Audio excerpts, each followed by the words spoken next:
បាទជំរាបសួរលោកគ្រូទេនិងជំរាបសួរលោកគ្រូអ្នកគ្រូទាំងអស់គ្នាចឹងខ្ញុំសូមធ្វើការសង្ខេបតកតងទៅនឹងមេរៀនទី5គឺ summative formative assessment បាទចឹងនៅក្នុងមេរៀននេះគឺជាការវិតម្លៃសរុប summative ដូចជាការធ្វើតេស្តការប្រឡងកិច្ចការផ្ទះការងារក្នុងថ្នាក់យកមកប្រើនៅក្នុងគោលបំណងបង្កើនការបង្រៀនវាជាការវិតម្លៃដែលរៀបចំទុកមុនធ្វើមុនឬក៏បន្ទាប់ពីការបង្រៀនលទ្ធផលរបស់វាគឺมันអាចប្រើបានភ្លាមទេប៉ុន្តែយកទៅផ្ដល់មតិយោបល់ត្រឡប់ទៅវិញបាននឹងកែសម្រួលការបង្រៀនរបស់យើងនឹងឲ្យដំណើរការល្អប្រសើរចំណុចសំខាន់នៃមេរៀននេះដែរគឺវាមិនគ្រប់គ្រាន់ទេប្រសិនបើយើងពីតម្លៃហើយដាក់តែបន្ទុកមានន័យថាយើងត្រូវមានមតិត្រឡប់ទៅវិញនឹងកែសម្រួលការបង្រៀនទើបវាជា formative assessment ពិតប្រាកដគោលបំណងនៅក្នុងមេរៀននេះគឺបន្ទាប់ពីសិក្សាចម្ពោះនេះគ្រូអាចប្រើ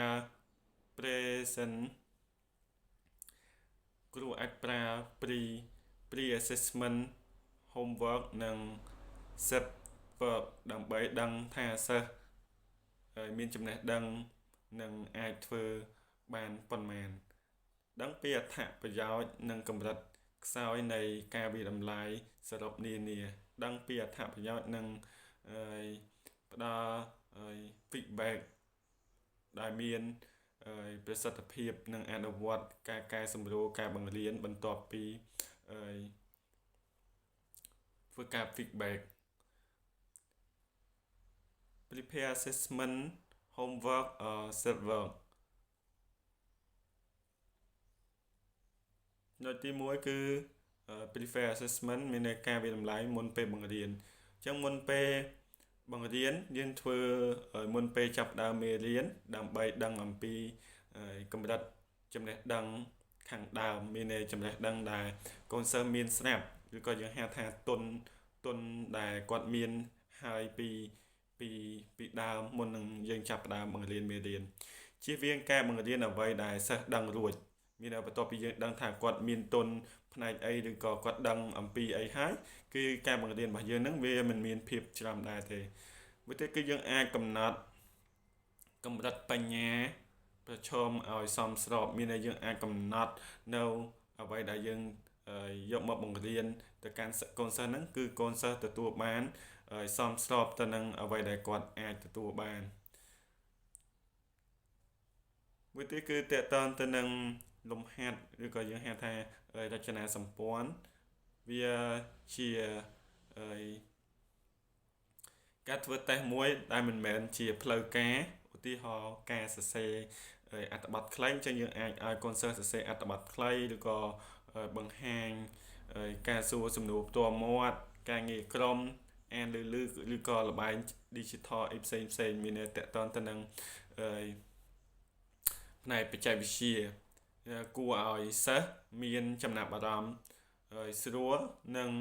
មិនគួរដាក់បន្ទុកទេចឹងតកតងទៅនឹងចំណុចខាងលើនេះមានន័យថាគ្រាន់តែយើងសួរដោយការឲ្យគាត់អានជាអត្ថបទខ្លីឬក៏ការងារក្រុមនឹងដោយមិនចាំបាច់ដាក់បន្ទុកទេអញ្ចឹងវាផ្ដល់ផលប្រយោជន៍មានន័យកាត់បន្ថយភាពតានតឹងបង្ហាញអំពីសមត្ថភាពពិតរបស់សិស្សអញ្ចឹងយើងអាចនៅក្នុងដំណើរការបង្រៀនហ្នឹងគឺសម្រួលទៅដល់ការតានតឹងរបស់សិស្សដោយគាត់មិនមានភាពភ័យខ្លាចទេគុណវិបត្តិមានន័យថាមិនមានលទ្ធផលស្តង់ដារតែមួយទេក្នុងការធ្វើបែបនេះធ្វើតែបែបនេះគឺវាអត់មានលទ្ធផលស្តង់ដារតែមួយទេវាអាចនឹងលំអៀងវាអត់ជាគោលបាទប្រេតេមានន័យថាតេស្តមុនពេលបង្រៀនអញ្ចឹងមុនពេលបង្រៀនយើងត្រូវរៀបចំផែនការដើម្បីដឹងថាសិស្សដឹងអ្វីនិងមិនទាន់ដឹងអំពីអ្វីបញ្ហាសំខាន់សិស្សមិនអាចមានចិត្តខិតខំរៀនសូត្របង្កឲ្យមានភាពភ័យខ្លាចនិងមិនបង្ហាញអំពីចំណេះដឹងពិតបាទអញ្ចឹងនៅពេលដែលយើងធ្វើតេស្តមុនពេលប្រឡងនេះមានន័យគាត់ សំទោសមុនពេលបង្រៀននេះមានន័យថាគាត់មិនបានត្រៀមខ្លួនទេគឺគាត់ភ័យគាត់ថាអត់ដឹងថាគ្រូនឹងប្រឡងអំពីអីព្រោះគាត់អត់ទាន់បានរៀនមេរៀនទេអាហ្នឹងគឺជាបញ្ហាសំខាន់ដែលអាចកើតមាននៅក្នុងការធ្វើតេស្តនេះដូច្នេះប្រេតេល្អគួរតែខ្លីដោយផ្ដោតទៅលើតែ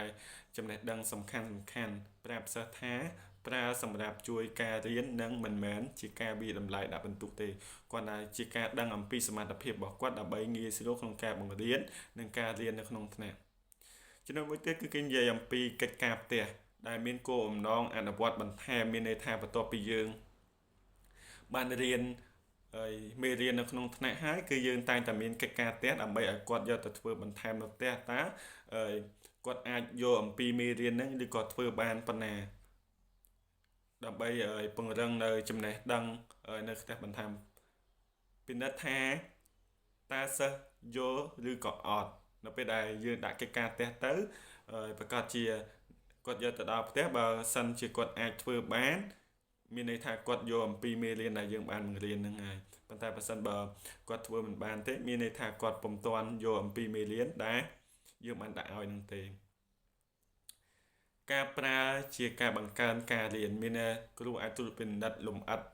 និងផ្ដល់មតិ feedback ជាក់លាក់ត្រឡប់ទៅវិញមិនគ្រាន់តែឲ្យតែជាចម្លើយត្រឹមត្រូវទេមានន័យថាគឺយើងបញ្យល់ឲ្យគាត់យល់យើងអត់ប្រាប់គាត់ថាវាខុសឬក៏តែវាត្រូវទេមានន័យថាខុសបែបណាត្រូវបែបណាបញ្យល់ឲ្យគាត់យល់អំពីអត្ថន័យនៃខ្លឹមសារទើបកូនសិស្សអាចទទួលយកបានព្រោះយើងអត់ចង់ឲ្យគាត់ចាំថាអូអាហ្នឹងវាខុសអាហ្នឹងវាត្រូវទេមានន័យចង់ឲ្យគាត់យល់តែតើនឹងចំណុចកិច្ចការផ្ទះនេះដែរគឺមានគុណវិបត្តិដែរគឺយើងមិនអាចដឹងថាកូនសិស្សគាត់ធ្វើដោយខ្លួនឯងពិតប្រាកដឬក៏គាត់ចម្លងពីណាពីមិត្តភ័ក្តិពី Google ឬក៏ពីសភៅអីផ្សេងនេះជាបញ្ហាឬក៏យើងហៅថាគុណវិបត្តិតើតើទៅនឹងកិច្ចការផ្ទះ Set work ការងារក្នុងថ្នាក់គ្រូអាចសង្កេតនិងជួយភ្លាមដោយប្រើវិធីអង្កេតឬក៏ល្បែង digital ឬក៏ប្រើកម្មវិធីផ្សេងដើម្ប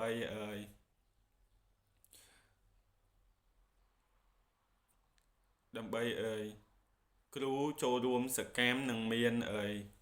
ការ feedback ញឹកញាប់ដោយមិនទុកសិស្សចោលមានន័យថានៅពេលដែល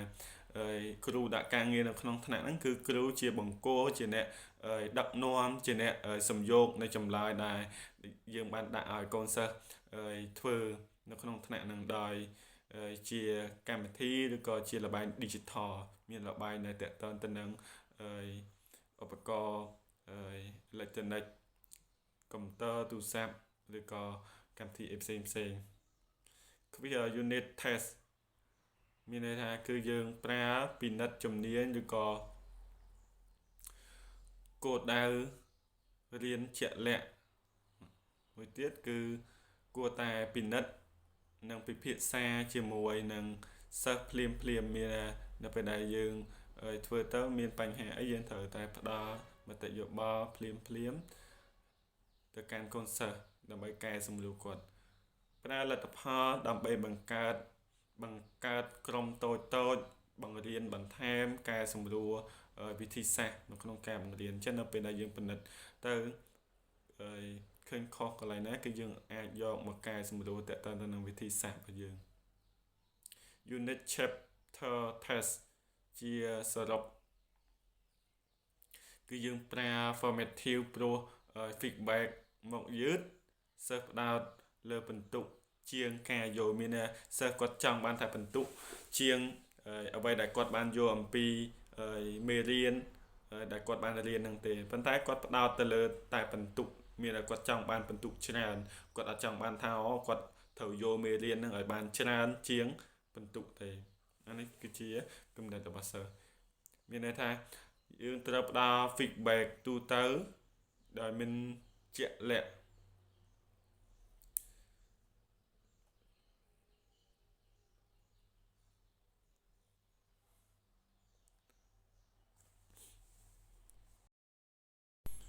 បាទអញ្ ចឹងចំណុចមួយទៀតគឺនិយាយអំពី digital tool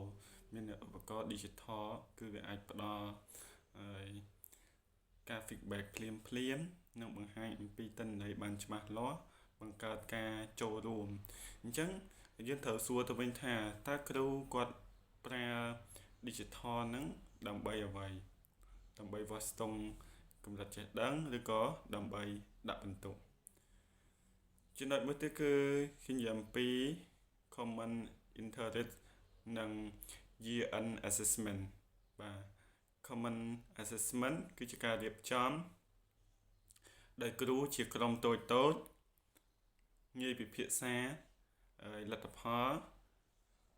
ជួយកែលម្អការបង្រៀន interest based mark test មានការធ្វើជាប្រចាំមានតែយើងធ្វើរៀងរាល់9សប្តាហ៍ម្ដងតែគោលបំណងសរុបច្រើនជាងformative មានន័យថាយើងធ្វើច្រើនជាង formative feedback មានមតិត្រឡប់ទៅវិញតិចនិងមិនជាក់លាក់ទៅនឹង year end គឺរៀងរាល់ការធ្វើតេស្តមួយឆ្នាំម្ដងមានយើងតើតើទៅនឹងការប្រឡងបញ្ចប់ដែលយើងទទួលបានព័ត៌មានទូទៅប៉ុន្តែមិនសមស្របសម្រាប់ formative assessment ទេ feedback ឬក៏ snow នៃ formative assessment feedback ល្អគឺត្រូវតែមានភាពជាក់លាក់ត្រឹមត្រូវច្បាស់លាស់អាចអនុវត្តបាននិងបង្ហាញថាត្រូវកែអ្វីនិងធ្វើយ៉ាងដូចម្តេចក្នុងការដោះស្រាយវា